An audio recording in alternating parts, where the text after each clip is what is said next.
Hi friends, Ayyanar துணை சீரியலில் இன்றைக்கி நாளைக்கான எபிசோடு பார்க்கலாம். புதுசாக பார்க்குறவங்கள அந்த சப்ஸ்கிரைப் பண்ணிக்கோங்க, லைக்கு ஹைப்பு கொடுத்து விடுங்க. வாங்க வீடியோக்குள்ளே போகலாம். நேற்றுக்கு எபிசோடு எதில் முடிச்சிருப்பாங்கன்றது பார்த்தீங்கன்னா, இவங்க சேரன் வந்து சந்தா வீட்டில் தான் இருப்பாங்க. நீங்கள் வாங்க, நான் உங்ககிட்ட பேசணும் அப்படின்னு சொன்னதுக்கு சோழன் சொல்வார், மண்டபத்தில் தானே இருக்கிறோம், அவங்க தான் ப்ரெக்னெண்ட்டாக இருக்கிறாங்களே, நம்ம கல்யாணம் பண்ணி வச்சிடலாமே அப்படின்னு சொல்லிட்டு சோழன் வந்து சொல்லுவார். அதெல்லாம் வேண்டாம், நீங்கள் வீட்டுக்கு வாங்க, பேசிக்கலாம், எடுத்தேன் கவுத்தன்லாம் செய்ய முடியாது, எங்கள் சொந்தக்காரங்கிட்டலாம் நான் பேசி முடிவு எடுக்கணும்னு சொல்லிட்டு சந்தாவுடைய அப்பா வந்து சொல்லுவாங்க.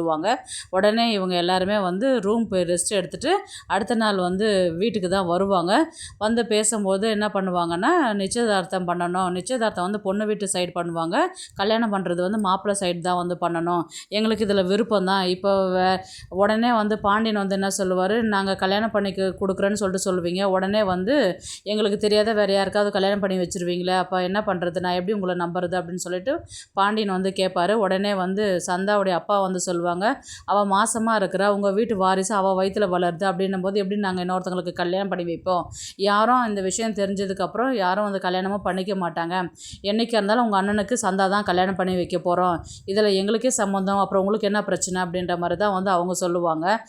இப்போ சந்தோஷம் அப்படின்ற மாதிரி தான் இவங்க சொல்லுவாங்க.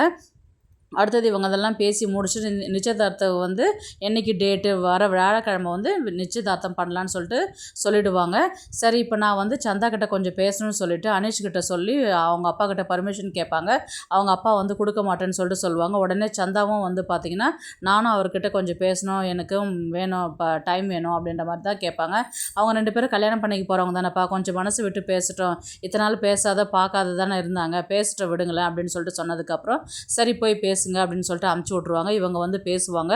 சேரனுக்கு வந்து ஒரே குழப்பத்தில் தான் இருக்கும். ஏன்னா ப்ரெக்னெண்ட்டாக இருக்கிறேன்னு சொல்லிட்டு சொன்னதுனால நம்ம இந்த வேலை பண்ணவே இல்லையே, இப்படி இவங்க அப்படி சொன்னாங்க அப்படின்னா அதையே யோசிச்சுட்டு உட்காந்துருப்பாங்க. தம்பி எல்லாம் வந்து நம்மளை வந்து கிண்டல் பண்ணுறாங்க, அந்த அளவுக்கு கொண்டு வந்து விட்டுட்டாங்களா, இது எப்படி இது நடந்ததுன்னு எனக்கே ஒன்றும் புரியலையே அப்படின்னு சொல்லிட்டு அந்த குழப்பத்தில் இருப்பாங்க. அதுக்கப்புறம் சந்தா வந்து வெளியில் வந்து கூப்பிட்டு பேசுவாங்க. வந்து ஃபஸ்ட்டு கட்டி பிடிச்சிக்குவாங்க.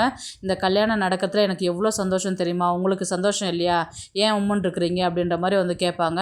அதெல்லாம் ஒன்றும் இல்லை சந்தா, இப்போ நீ உண்மையிலே நீ ப்ரெக்னெண்ட்டாக இருக்கிறியா, கல்யாணம் நடக்கும்போது நீ ஏதோ ஒன்று சொன்ன, உடனே கல்யாணத்தை நிறுத்திட்டாங்க, நீ உண்மையிலே வந்து ப்ரெக்னெண்ட்டாக இருக்கிறியா அப்படின்ற மாதிரி கேட்டதுக்கு ஆமான்னு, எப்படி நடந்தது, எங்கே நடந்ததுன்னு கேட்டதுக்கு இது உங்களுக்கு தெரியாதா அப்படின்ற மாதிரி அவங்க அழ ஆரம்பிப்பாங்க. ஐயோ அழுதுறாத, உங்கள் அப்பா வந்து திட்ட போகிறாங்க, எப்படி நடந்ததுன்னு மட்டும் சொல்லு அப்படின்னு சொல்லிட்டு ஒரு நாள் சைட்டில் நம்ம 3 பேர் இருந்தோம், அண்ணா இருந்தார், நீங்களும் நானும் இருந்தோம், அன்றைக்கி மழை பெஞ்சிட்டு இருந்தது, அண்ணனை கூட ஏதோ வாங்கிட்டு சொல்லி அமுச்சு விட்டீங்க, அப்போ தான் இதெல்லாம் நடந்தது அப்படின்னு சொல்லிட்டு கண்டினியூஸாக சொல்லுவாங்க. இவங்க சிரிச்சுக்கிட்டே வந்து கிண்டலுக்கு சொல்லிட்டு இருப்பாங்க. அவர் வந்து ரொம்ப பயந்துக்கிட்டு நின்று கேட்டுருப்பார். மறுபடியும் வந்து இதை நம்ப மாட்டேங்கிறீங்கன்னு சொல்லிட்டு இவங்க அழ ஆரம்பிச்சிடுவாங்க. சரி சரி நம்பிட்டேன், நான் தான் இதை பண்ணேன் அப்படின்ற மாதிரி அவரும் ஒத்துக்குவார். ஐயோ நான் சும்மா சொன்னேன், நீங்கள் அதே பயந்துட்டிங்களா, நான் கல்யாணத்தை நிறுத்துறதுக்கு தான் இந்த பொய் சொன்னேன் நான் அப்படின்ற மாதிரி சொன்னதுக்கப்புறம் தான் சேரன் முகத்தில் வந்து சிரிப்பே வரும். அதுக்கப்புறம் வந்து அவரை கொஞ்சம் பயத்தை அவருக்கு தெளிஞ்சதுக்கப்புறம், ஓ இதெல்லாம் பொய்யா, நீங்கள் வரலனாலும் நான் இந்த விஷயத்த சொல்லி தான் கல்யாணத்தை நிறுத்தலான்னு இருந்தேன் நான், நீங்களும் வந்துட்டீங்க, அதுக்கேற்ற மாதிரி நான் இந்த விஷயம் சொன்னதுக்கப்புறம் கல்யாணமும் நின்றுச்சு, இப்போ நம்மளுக்கு நிச்சயதார்த்த வரலையும் பேசி கல்யாணம் பண்ணுற அளவுக்கு வந்துட்டாங்க, அதனால் எனக்கு ரொம்ப சந்தோஷம், உங்களுக்கு சந்தோஷம் இல்லையா அப்படின்ற மாதிரி சந்தா வந்து கேட்டதுக்கு சேரனுக்கு இப்போ தான் வந்து உயிரே வரும். அப்படியாப்பா, நீ இரு நான் என் தம்பிங்கிட்டலாம் கூப்பிட்டு சொல்கிறேன், அவனுங்க எல்லாம் என்னை கிண்டல் பண்ணிக்கிட்டு இருந்தாங்க, அவங்ககிட்ட நீயே சொல்லுன்னு சொல்லிட்டு அவங்க எல்லாருமே நிலா, பாண்டியன், சோழன், அதுக்கப்புறம் பல்லவன் எல்லாருமே வர வச்சு பேசுவாங்க.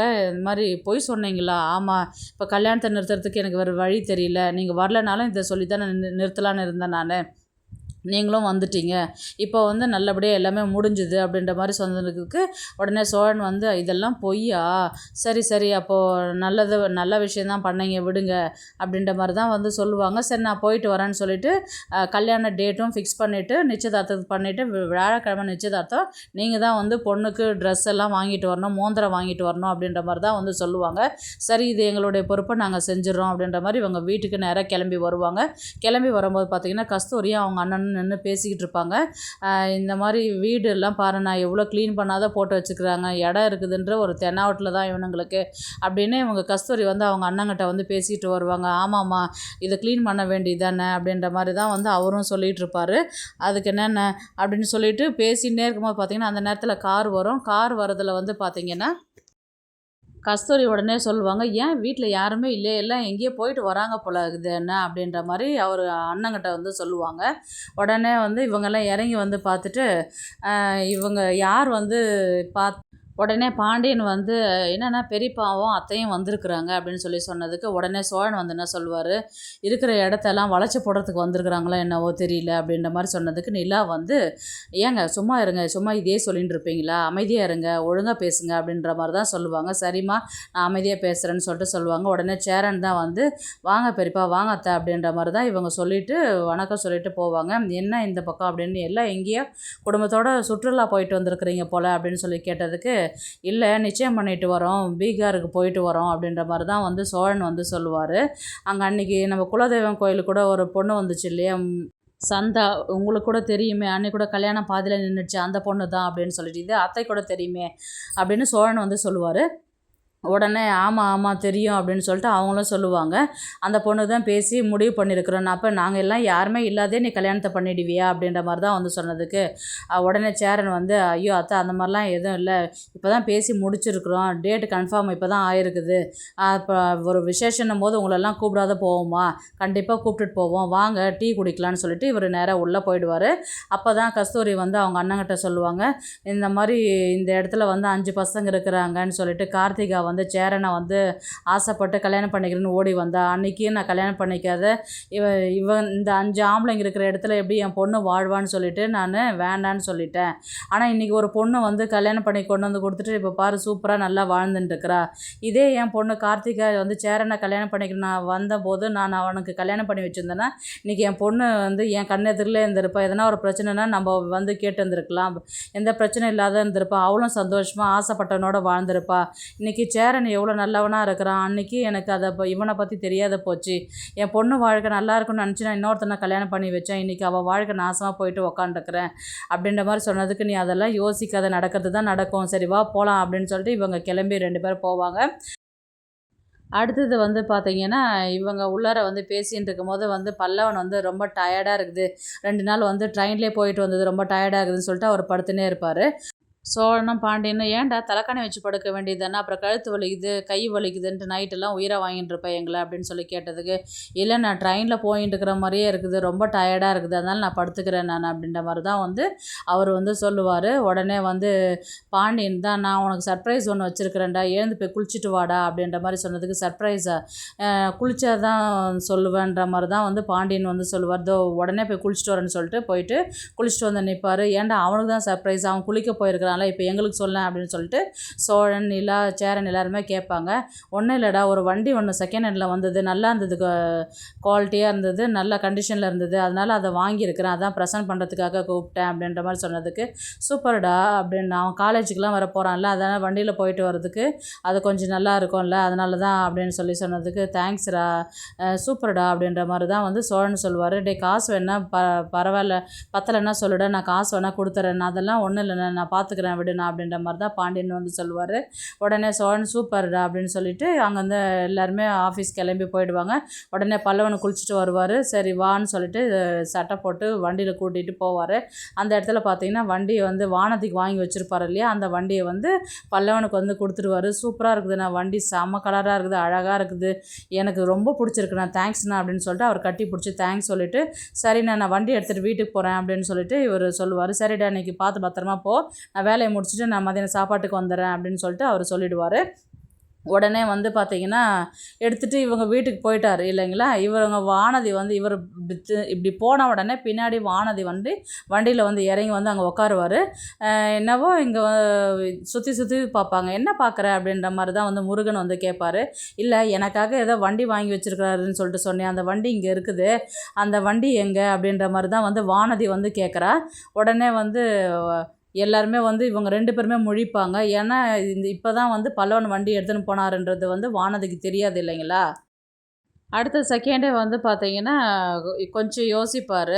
உடனே முருகனே வந்து என்ன சொல்லிடுவார், அந்த வண்டி வேற ஒரு ஆள் கேட்டிருந்தாங்க, அவங்களுக்கே கொடுத்துட்டோம் நாங்கள் அப்படின்னு சொன்னதுக்கு, என்ன எனக்காக வாங்கினேன் அப்படின்னேன், பார்த்தியா ஒரே செகண்ட்லேயே அது வித்துட்ட பார்த்தியா அப்படின்ற மாதிரி தான் வந்து வானதி வந்து சொல்லுவாங்க. பின்ன நீ தான் அந்த வண்டி எனக்கு டாக்டர் வண்டி தான் பிடிச்சிருக்குது, எனக்கு அந்த வண்டி தான் நல்லா சூப்பராக இருக்குது, அது நல்லா ஸ்டைலிஷாக இருக்குது அப்படின்னு சொல்லிட்டு நீ தானே சொன்ன அப்படின்னு சொல்லிட்டு பாண்டியன் வந்து சொல்லுவார். சொன்னேன், இருந்தாலும் எனக்காக வாங்கின வண்டி எனக்காக வச்சுருந்தா ஒன்றும் குறைஞ்சிட மாட்டில்ல அப்படின்ற மாதிரி தான் வந்து கேட்டதுக்கு, வண்டியை வந்து வாங்கினா ஓட்டணும், வாங்கி சும்மா வச்சுக்கின்னு இடம் அடைச்சிட்டு இருக்கிறதுக்கு எதுக்குன்னு நான் விற்றுட்டேன் நான் அப்படின்ற மாதிரி தான் வந்து பாண்டியன் வந்து சொல்லுவார். என்னவோ என் மேலே அக்கறை இருக்குது, வாங்கி வச்சுட்டேன்னு சொன்னேன், ஒரு 2 நாள் கூட இல்லை அதுக்குள்ளே தூக்கி கொடுத்துட்டேன். ஏன் வானதி இப்போ நீ உங்கள்கிட்ட வண்டி இல்லைன்னா கூட பரவாயில்ல கொடுக்கலாம், நீ தான் வண்டி வச்சுட்டுருக்குற, அந்த வண்டியை டாக்டர்கிட்ட கொடுக்க மாட்டேன்னு சொல்லிட்டேன், அப்புறம் இந்த வண்டி வேஸ்ட்டாக வாங்கி வச்சுட்டுருக்கணும், வண்டி வாங்கினவங்ககிட்ட காசு கொடுக்கணும் இல்லையா அப்படின்ற மாதிரி தான் வந்து முருகன் வந்து சொல்லுவார். சரி சரி ஏதோ சொன்னேன் தப்பாக நினச்சிக்காதீங்க அப்படின்ற மாதிரி தான் வந்து வானதி வந்து சொல்லுவாள். சரி எனக்கு கடைக்கு போகிறதுக்கு டைம் ஆச்சு, நாங்கள் கிளம்பி போகிறேன் நான் அப்படின்னு சொல்லிட்டு தான் சொல்லுவாங்க. என்ன போய் டாக்டர்கிட்ட கடலை தானே போட போகிற, ஜோக்கு மொக்க ஜோக்கை போய் கேட்டுட்டு இருக்க போகிற அப்படி தானே அப்படின்ற மாதிரி தான் பாண்டியன் வந்து சொல்லுவார். உனக்கு என்ன பாண்டி, நான் எப்போவுமே டாக்டர்கிட்ட பேசினாவே உனக்கு பொறாம பாண்டி உனக்கு, ஏன்னா ஜோக் சொல்கிறாங்க நான் போய் பேசுகிறேன், வண்டி வர கொடுத்துட்டாரு இல்லையா, அதனால் உனக்கு பொறாம தான், அதனால தான் உனக்கு வயிறு எரியுது அப்படின்ற மாதிரி தான் வந்து திட்டிட்டு அங்கேருந்து கிளம்பி போவாங்க. எனக்கு வயிற்றுச்சலும் இல்லை பொறாமையும் இல்லை, நீ போய் மொக்க போடுற டாக்டர்கிட்ட மொக்க ஜோக்கை கேட்டுக்கிட்டு எனக்கு வேலை இருக்குது, முதல்ல கிளம்புறியா நீ அப்படின்ற மாதிரி தான் பாண்டியன் வந்து சொல்லுவார். உடனே வானதி கோச்சிக்கிட்டு அங்கேருந்து கிளம்பி போயிடுவாங்க. அடுத்தது வந்து நிலா வந்து ஆஃபீஸ் கிளம்பி போயிட்டு அடுத்த நியூ ப்ராஜெக்ட் வந்து எடுத்திருப்பாங்க. இவர் வந்து சேரன் வந்து வேலை ஏற்கனவே செஞ்சுருந்தார் இல்லைங்களா, அந்த இடத்துல வேலை போயிருக்கோம், புதுசாக வேறு இடத்துல வந்து வேலை தான் தேடின்னு இருப்பாங்க. இந்த விஷயம் வந்து சோழனுக்கு தெரிகிற மாதிரி தான் வந்து கதையை கொண்டு போவாங்க. பார்க்கலாம் கதையை வந்து எப்படி எடுத்துகிட்டு போகிறாங்கன்றது.